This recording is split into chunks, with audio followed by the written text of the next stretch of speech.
brothers, this is Bonnie MLG Gaming here, and welcome back to another video. So today it's a bit different one. It kind of reminds you of the look back on 2021 video. So basically we're going to be talking about the new Scream movie, which just came out a few days ago. I just saw it today, and we're going to be seeing where it's put on our ranking. So we'll do a short, tiny little ranking in this video.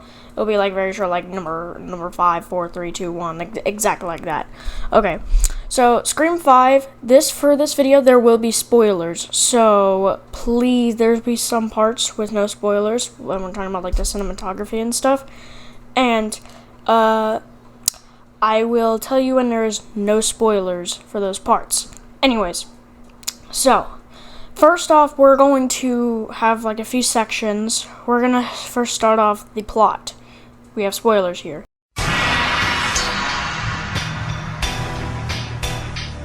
So the plot follows, it starts off with a normal Scream movie with a girl, which is kind of one of the main protagonists is Tara. She gets a phone call from our favorite GHOSTFACE killer. And basically, he starts acting normal, then they get into a horror movie conversation. She starts talking about like elevator horror, like the Babadook and stuff like that. And then he starts talking about the Stab movies, which is a fictional Scream-inspired thing inside a movie within a movie. Okay, so basically about that is he starts to get creepy. He says like the movies all start off with some girl unsuspecting, or the first movie started off, and then they ask to play a game, and then he does that, and he knows her name, and she just hangs up. And then she talks to her friend on the phone, Amber, which saw this in the trailer. Appears Amber's phone is either stolen, or she could be suspected to be the killer. There's some possibly red herring things there.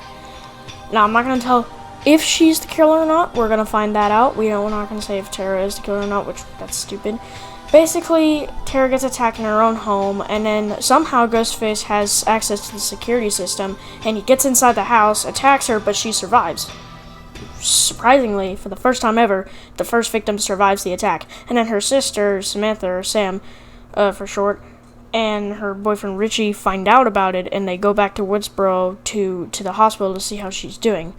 And there's this red herring. This, I knew. There's this one guy called Vincent or something who's stalking this other girl and their friend group. We get addressed to the main cast, which here, I will have to say now, let's just get this off our chest. The way the cast of the high school students are just called, whatever, just the students or the characters that you have in this, like Scream 4, Scream 3, all that, none of them have been better than Scream 1. The way that they did the cast in Scream 1 was perfect. There are some good cast members in this. There are some cool, they're okay. They're kind of blonde a bit, but we'll get on to how they tied these characters in. Because in the trailer, they're like, so this one could be related to the past, and I'm like, what? To surviving. The attacks were all on people related to the original killers. Please don't tell me it's going to be something weird, but it turned out that plot element, which is huge, turns out to work really well for me. Okay, so as we're going in, she gets to the hospital, she visits her sister, which is still alive, and we'll find out their chemistry. They have a little situation of it. But anyways, that Vincent guy, you are obviously, if you're a Scream fan, you know this guy's a red herring. If you're just a horror fan, you may suspect that he's the guy who done it, because he's stalking one of the characters, which is named Liv. But the thing is, Tara wants to be alone with her sister just to relax, and so all of the friends leave, which some of them are jerks, and they leave down to this bar or something. Vincent appears, tries to get Liv to come with him somewhere. This guy called Chad gets in front. Yes, his name is Chad. I'm not joking. He's a real Chad. He gets up, gets in front of him. Vincent pulls a knife on him, but doesn't attack him. He just threatens him, which the bartender says they'll call the cops. So obviously they're probably not high school students, because they have to be over 21 or over to be in a bar. It's some bar or something. It's something like that. I think it was a bar.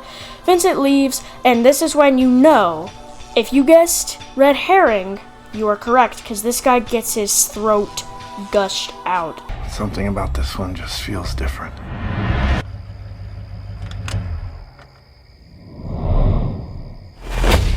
he has his car parked behind him. He is peeing outside in public against a wall, and somebody gets in his car and starts playing the song Red Right Hand, which is a very popular song in the Scream series. I don't think it was in Scream 4 though, which is weird.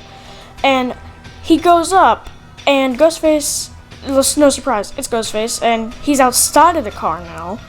And he comes behind him or something, and he just goes boom, just clean swipe. And the thing about this movie is actually not that gory, to be honest.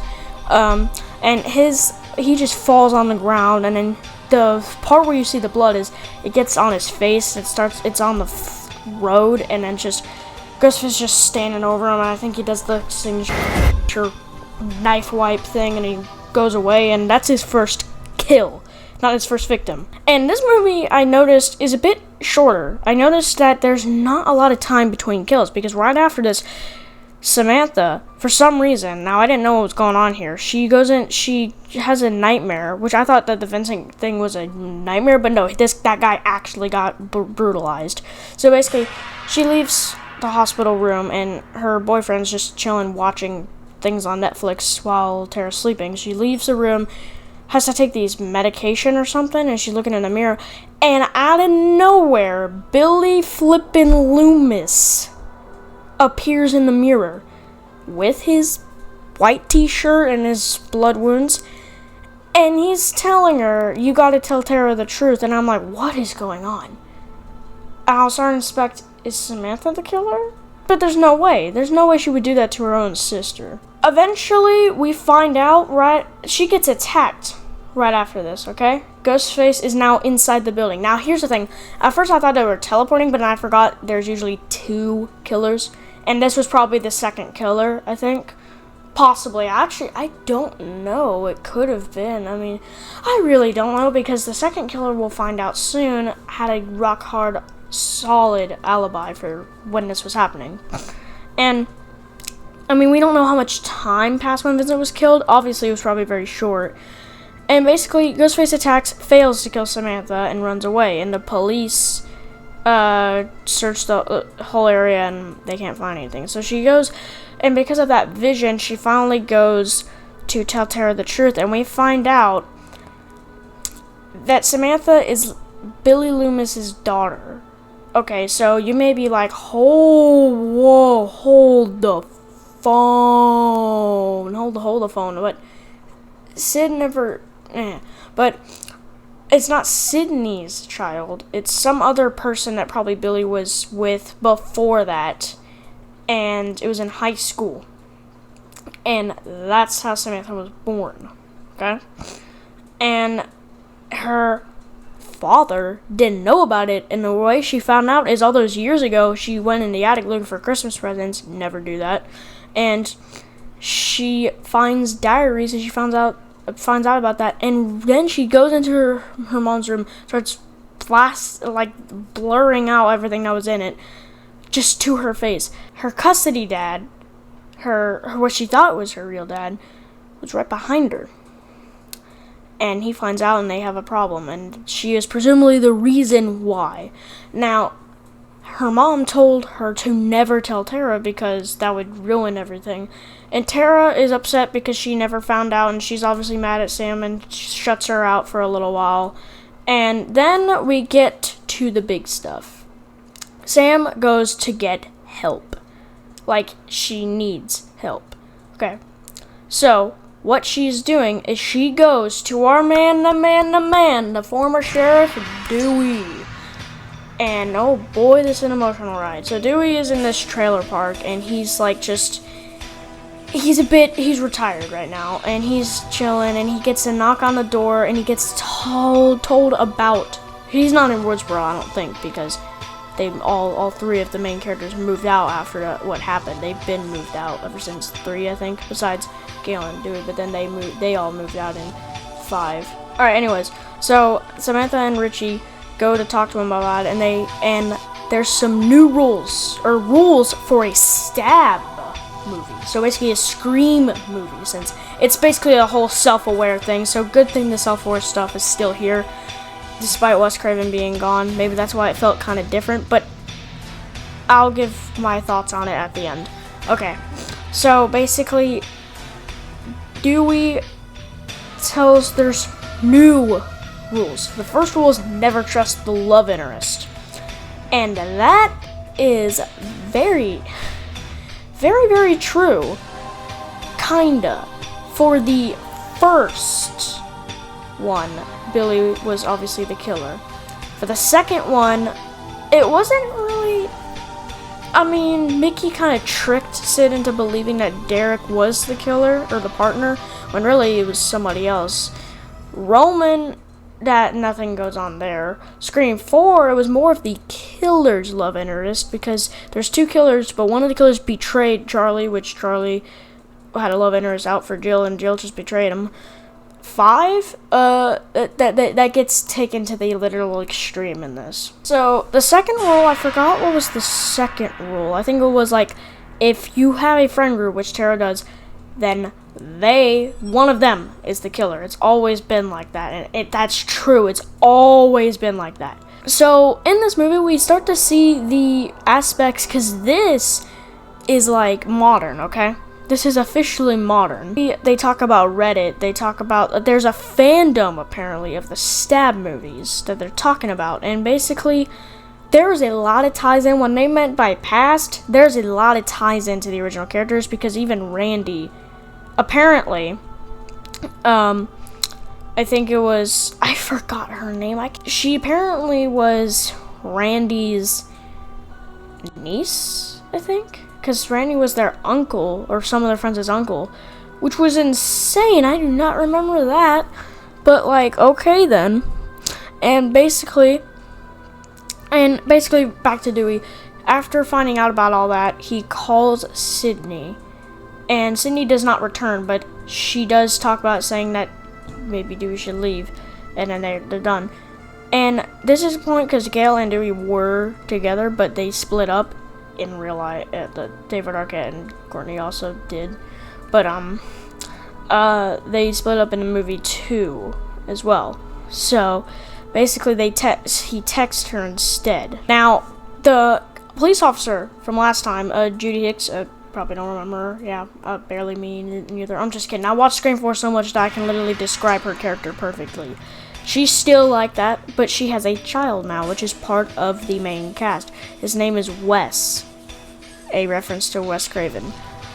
They're home, and Wes is actually smart here, okay? Actually, no, first, before Dewey actually shows up, instead of saying no, and they have this whole talk about a requel, which is basically like, you can't do a direct sequel, but you also can't do a remake, as that's not trendy anymore. And they're right, kinda, because like, look at Child's Play. That thing was nowhere near as good as the actual Chucky. So basically, they're all talking about this, and what a requel, basically, you know, Halloween 2018, Halloween Kills, it's connected, but it can't be a direct sequel. Scream 5 is actually, I believe, connected to... It's more talking about the original, and now this is when they're talking about Billy Loomis, and basically, which is secretly Sam's dad, and basically, they're talking about requels, and now they start suspecting that Sam is the killer because of the correlation and the connection with the original serial killer. Which, spoiler alert, of course, no, that's not true, she's not. But basically, she leaves because of that. And then Billy, while she's driving, Billy is in her car as a hallucination and telling her, you need to start killing people, which she disagrees. She almost gets in a car wreck, but she doesn't. And this is when Wes, like I said, was smart and said, we should arm ourselves, grab tasers, pepper spray. And he does. So when he's home, Judy, which is his mom, is going out to go get dinner, which is sushi, and while she's going, he's taking a shower. And Judy gets a call from the killer, our favorite little killer, mysterious Ghostface. Judy's told by the killer that her baby little boy is about to die, so she turns around, and she actually gets to the house. He's still fine. And out of nowhere, Ghostface comes out of nowhere and slices and dices. Yeah, Ghostface. Say cheese. I'm aware of this. Screw this, I'm wearing this the whole thing. You're gonna have to deal with it. Okay, so actually instead, Judy gets attacked. And this was a surprise because I thought that she was gonna survive, but no, she is pushed on the ground in broad daylight and is stabbed. I did not expect that at all because she's now the sheriff because Dewey is retired or doing his little midlife crisis thing. But yeah, she gets killed in broad daylight. And she is confirmed dead because the ambulance shows up and is taking her away and she's in a body bag. Okay? And then the killer infiltrates the house and of course we get, this is the moment of about around 10 fake out jump scares. The whole cliche of opening the fridge and once he closes the door there's going to be someone there. No, he's not there. And then finally, and the best one of all, I knew this one was it. So the door's cracked open, this is when he's inside the house, okay? And Wes goes out to check it, and he goes, Mom? And of course, he suspects nothing. He shuts the door, locks it, turns around, and boom, he's there again. So basically, then he kills, and this is probably this is actually kind of sad, despite Judy not being the best, because she's just trying to do good for her son. And both of them died. Hey, at least Ghostface had some remorse, didn't leave the guilt of them and killed both. God, I sound like a freaking psychopath waving this thing up. I tell you, I'm not crazy.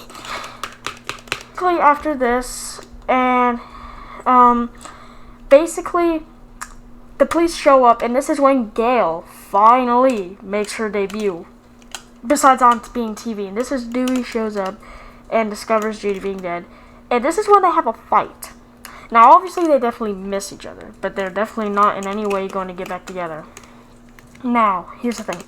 That's when Sam shows up and finds out. Now, here's the thing about this. She sees the cops that were supposed to be guarding the hospital, so she knows that her sister is probably in trouble. So, smart thinking, because obviously Ghostface does not leave a job undone. So, she rushes back to the hospital, where Tara can't even do anything because Ghostface stomped on her leg while she was trying to get away in the first scene. So she has to get in a wheelchair, and she notices nobody's there for some reason. She gets a call, but she's too far away to answer her phone. She notices something is wrong. The lights turn off, not all the way, and now you may expect, but then she notices the one security guard that you see that is still there was found dead. It was an aftermath body off screen. Now this is when she's freaking out. So she starts hiding in the back of the room. And this is when Richie shows up to check on her. Richie and Tara are attacked, and then, but Ghostface doesn't get them yet, but Richie is slashed on the arm, and then Tara tries to put a fight, but she can't get away, and then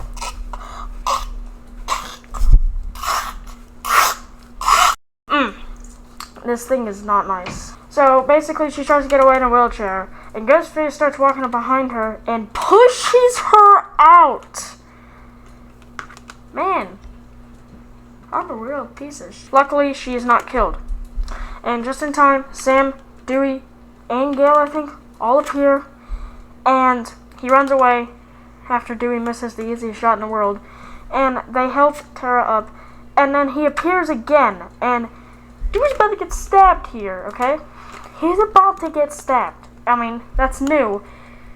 But I had a feeling, okay? I had a feeling that something bad was going to happen at this part, okay? Thankfully, he ended up pushing them away and shooting them up against a glass panel, and they fell through it, and they were just laying on the ground. Then, they all start running to the elevator. Dewey says that he needs to finish them off, so he doesn't get on. He starts walking back, loads the gun, is ready to shoot, and then I get up. Wait. I get up, and Wait. Should I be sad here? I don't know. I don't really like this scene. So what happens now of this is at first, now I notice something. He actually gets stabbed here, and it's deep. And then he gets stabbed in the back. And this time, he dies. They just killed Dewey. So yeah, now they've killed Dewey, and now I'm like freaking, I'm all upset now. Yeah, look at me. Yeah, it's not nice. I don't really like it, but I eventually got over it, and you see Gail react to it. Basically, then, they are just, after, in this point in time, Tara and Sam and Richie decide they're leaving Woodsboro. They're gonna run away. And this is when Sydney shows up and says, you can't run away, which she's right, because in Scream 3, she actually tried that. Sydney did, but stuff kept leading her to come back. They try to run away, but obviously they don't. I mean, they do actually. They drive away, but okay, this is when we find out that, well, we didn't find out. We actually knew this from the beginning, that Tara has asthma. Tara has to carry on this inhaler. That's how bad it is. And she literally can't go back to the hospital. She doesn't want to, but she has a spare at Amber's house. And Amber's house throwing a party. Of course, she's throwing a party. You know what that means? It goes horribly wrong.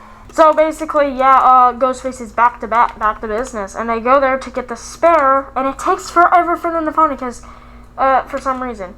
And this is when, I believe, well, before they start looking for it, Amber is chilling with the geek girl, basically the female Randy.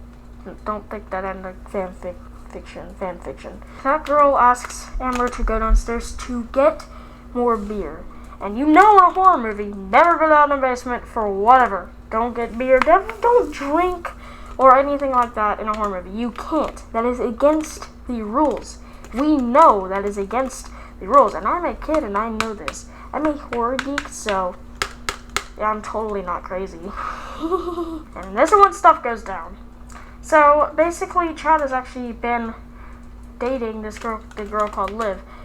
Chad makes her upset because he said that, like, I think we should stay here because I don't know, you could be the killer. You could be wearing this thing, and I could be a secret girl. You totally didn't just see my skin right there, but I could. I'm totally not the killer," says the guy, literally holding a knife, and it goes to his face. That makes her mad. She storms off, so she goes looking. So then Chad comes in and says he's gonna go look for his girlfriend, and apparently she sends this thing that can where you can find her location. She's outside in the bushes. Obviously, the girl tells him to take a weapon with him, which he does. And once she starts not answering him when he calls her out for the bushes, he pulls out that weapon.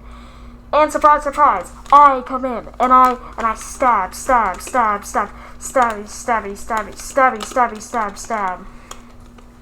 I stab, and I stab some more, and I stab again, and I stab again. Oh my god. Oh, I am so sorry, Chad. Chad actually survives the first hit, but his leg is hit. And he sees the location thing. It's coming towards him.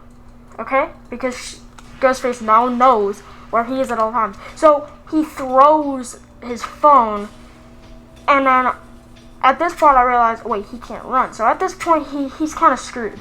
He does end up running, and then I pop out of the garage and I run up to him. I stab him on the ground.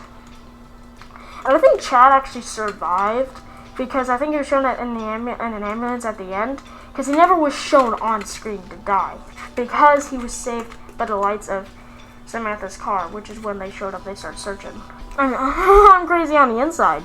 Okay, so basically, seriously, this thing's hard to breathe in. Okay, so basically, then they're walking around, they're having fun. That's when that scene comes in, and this is when crap goes real meta, really, and I mean really meta. Up until now, I found out they're in Stu Macher's house, the original house where the final act of the original Scream happened. I'm not joking. The original house, that's where it is in this movie, because that's Amber's house now. And I did not even realize or notice that. The geek is watching Stab 1. Not Scream 1, Stab 1. And it's basically a remake of the Woodsboro events. And it's the part where the guy playing Randy, basically trying to act like Jamie Kennedy playing Randy. It's so confusing. This is the part where he is lying on the couch and he's going, behind you, and Ghostface, and I'm all behind him in the first movie. And I knew this was about to happen. I knew that Ghostface in real life was going to come behind her and was going to do the same thing. But the thing in the original Scream is he got distracted by the sounds of Sydney screaming, so he didn't kill Randy or hurt him. This time, there's nothing to distract him, and he attacks the girl, which she does fight back for a bit, but she does get stabbed in the shoulder. And then, before she's able to be finished off, Samantha shows up, hits a lamp over his head, and I think he runs away, and she starts trying to help. Amber thinks that Samantha did, and then Liv shows back up, and she has blood on her hands. That's when I thought it was going to be Red Hand, because she found Chad's body. And then Richie shows up. They're all there, except, yeah, even Tara's there. And then, out of nowhere, and this is, I suspected this. If you thought that Amber was the killer when Ghostface was talking on her phone, you were actually correct, because Amber pulls out a gun and just blows Liv's face in. Sydney and Gail go walking out, and this is when Amber acts like she's hurt, and Gail and Sydney knew. Amber lands a shot on Gail, but it's not enough to kill her. Sydney misses all her shots.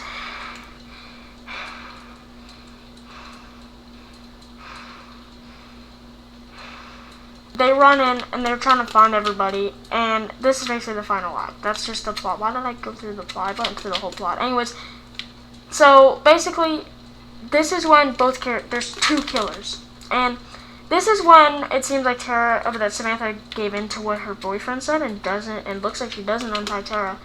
And then Richie was hiding, and Sydney found him, and then Ghostface appears. They both fall down. Richie's going downstairs to grab the gun to stop Ghostface. And then Sam runs in, and he pulls out a knife, stabs Sam, and Richie is the killer. And oh boy, my dad figured this out, and I don't know how, I didn't even think of this, but Richie and Sam weren't even around at the time of the first attack. But Amber was brushing her hair, and somebody else was videotaping her brushing her hair. And obviously that's the second killer. So who could have done it? It's a complete requel, just like that. They're all doing the whole thing they did in the first. And then Sam reveals that she didn't keep Tara tied. So Tara comes in, starts beating up Amber, and then she gets, I think, knocked out or something, so she runs. And the final act happens. Sydney and Gail take down Amber. And then this is when Sam's about to get killed, and then Billy appears one last time and tells her, grab the knife, kill him. She grabs a secret knife, I think, and goes ham on him, and he's dead. He's dead. Okay, but then, and basically how they almost killed Amber is the stove turned on, they shot her, she fell on the stove, she turned on fire. Then she was still alive, she starts running at him, and Tara shoots her, and then they all leave. They're all going to the hospital. It turns out I think Chad's still alive, and that's the end.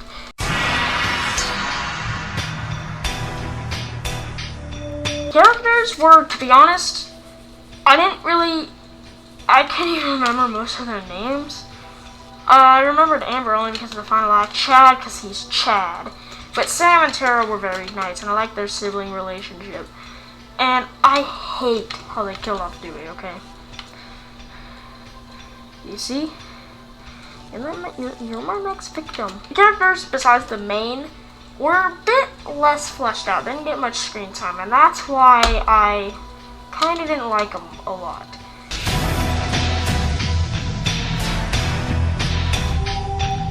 Let's get on to the Ghostface Killer.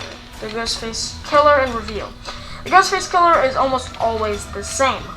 But for the first time, while the Ghostface Killer is attacking, she's using the voice changer. So she has the voice changer on while she's attacking them. She's not always talking. She only talked when she almost killed her because she got called. And because, yeah, blah. So basically, and that's basically the Ghostface reveal The first one, Amber, was pretty easy. I just had a suspicion that Amber was gonna be it. The way she was acting, all of that, she was suspicious. But Richie surprised me because he cleared himself. He got hit. He was with her, so that was convenient. I really thought that he was gonna be innocent. And there's some times where I thought Tara was gonna die. Thankfully, she didn't.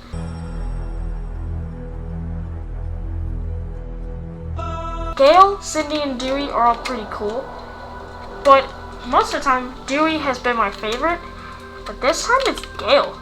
Gale in this movie is so cool. Okay, Gale in this movie is so cool. So Gale was my favorite in this movie.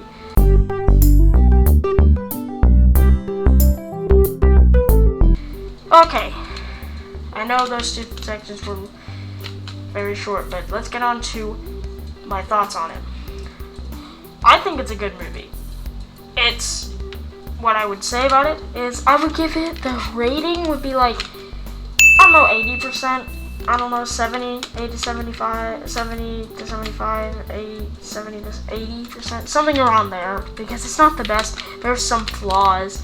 It felt too slashery, it was meta, but there's nothing outdoes this original Scream.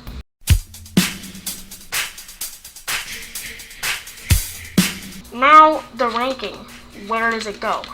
Well, number 5 is still Scream 3. I'm not going to go on why it sucks, because it just sucks. It still sucks. So number 4, and this is a hard one, I think it's still Scream 2, not because I hate it. Scream 2 is beautiful, and don't hate on me for putting it at number 4, but it's nothing to be ashamed of. There's so many very little movies, and it's good. It's just not enough competition for the others. That's what I said in my ranking. Number 3 is Scream 4. So now we got the new one and Scream 1 left. Which one is top? Well, number 2 is Scream 5. Or Scream. The new one. The requel, as what that girl called it. It is pretty rivaling. I like how they tied it in. But still, of course, number 1 is my baby champion. Scream 1. So that is basically it. Halfway through I started wearing this the whole time. Yeah. I know Scream's good, but I really hope that this does not turn into Friday the 13th or something. I hope that this is the last Scream movie, to be honest. We can always watch fan films. We can always watch the TV series. Depends on if we like that. We can always watch stuff on YouTube. We can always rewatch the movies. Just don't make Scream continuous. They burned the place, okay? They didn't actually burn down the house, but they destroyed the legacy. Gale is not writing about what happened. Everything's gonna be put to rest. They shouldn't make another. Anyways, guys, this was GHOSTFACE MLG, and we just reviewed Scream, and I think it's good. I think you should go watch it. The theaters is the best experience, but once it comes out on home media, it will also be good. Anyways, guys, I'll see you next time. Bye-bye. Whew, that costume was hot.